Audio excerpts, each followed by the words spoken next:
আসসালামু আলাইকুম রেওয়াজ।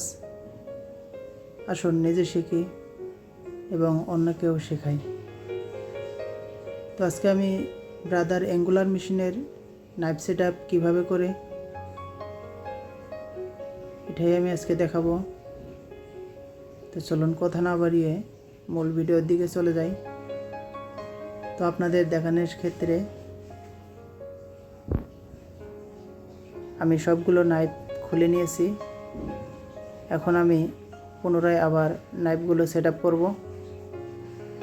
তো আপনারা মনোযোগ সহকারে দেখতে থাকুন কিভাবে নাইফগুলো সেট আপ করে নেই। তো এখন আমি যে কাজটি করব, ফিক্সড নাইফ নিডেল প্লেটের উপরে বসিয়ে নিলাম এবং যে নাটটি লাগাচ্ছি এটি হলো একটি কলারওয়ালা নাট। এই নাট ফুল টাইট দেওয়ার পর যে নাইফটি প্লেটের সাথে লাগিয়ে নিয়েছি, এই নাইফটি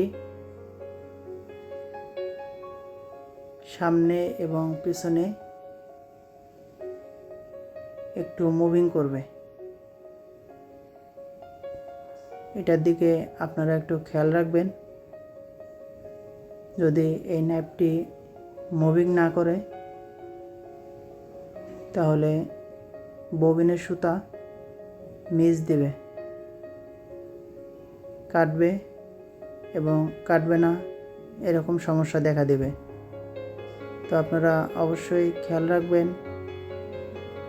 নাট দুটি লাগানোর পর অবশ্যই দুইটি নাইফেই মুভিং করতে হবে। এই নাইফ যদি মুভিং না করে ববিনের সুতা মিস করবে। তো যেভাবে নাইফটি মুভিং করছে আপনারাও এভাবেই চেক করে নেবেন। তো এখন আমার প্লেটের সাথে ফিক্সড নাইফ লাগানো হয়েছে। তো এখন আমি লাগাবো মেশিনের সাথে যে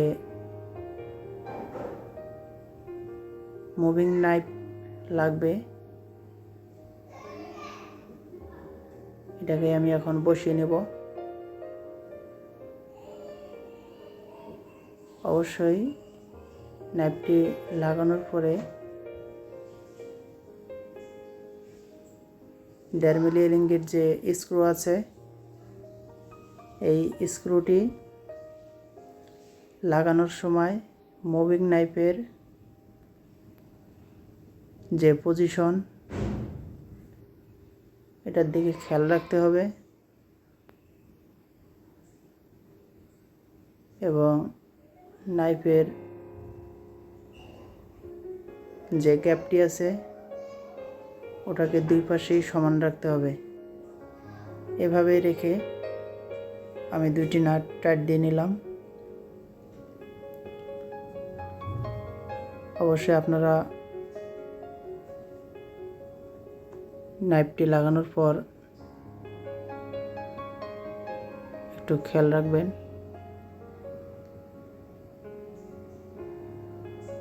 যে নাইফটি আমার সঠিক পজিশনে আছে কিনা। এভাবে আমি রাইট সাইডের নাইফটি লাগিয়ে নিলাম। এখন আমি লাগাবো লেফট সাইডের মুভিং নাইফ। তো আমি যেভাবে লাগাচ্ছি নাইফটি আপনারাও একইভাবে নাইফটি সেট আপ করবেন।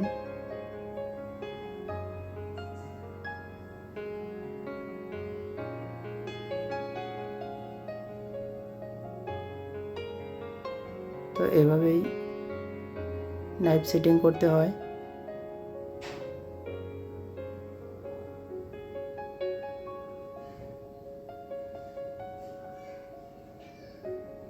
আমার মুভিং নাইফ দুটিও লাগিয়ে নেওয়া হয়েছে। এখন আমি যে কাজটি করব,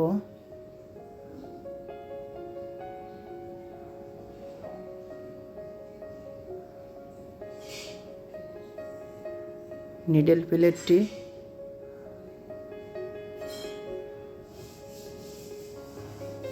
মেশিনের সাথে লাগিয়ে নেব এবং অবশ্যই খেয়াল রাখতে হবে হুকের বাটি প্লেটের যে গ্রুপ কাটা আছে ওখানে রাখতে হবে। ওখানে রেখে নাটটি টাইট দিয়ে দিতে হবে। খেয়াল রাখবেন হুকের বাটি যেন প্লেটের গ্রুপ কাটা অংশ থেকে বের হয়ে না যায়। তো এখন লাগিয়ে নিলাম প্লেটটিও। আমার নাইফ সেট আপ করা শেষ। এখন আমি দেখব যে আমার নাইফের কাটিং ঠিক আছে কি না। তো বন্ধুরা, ভিডিওটি যদি ভালো লাগে অবশ্যই চ্যানেলটি সাবস্ক্রাইব করে দিয়ে পাশে থাকবেন।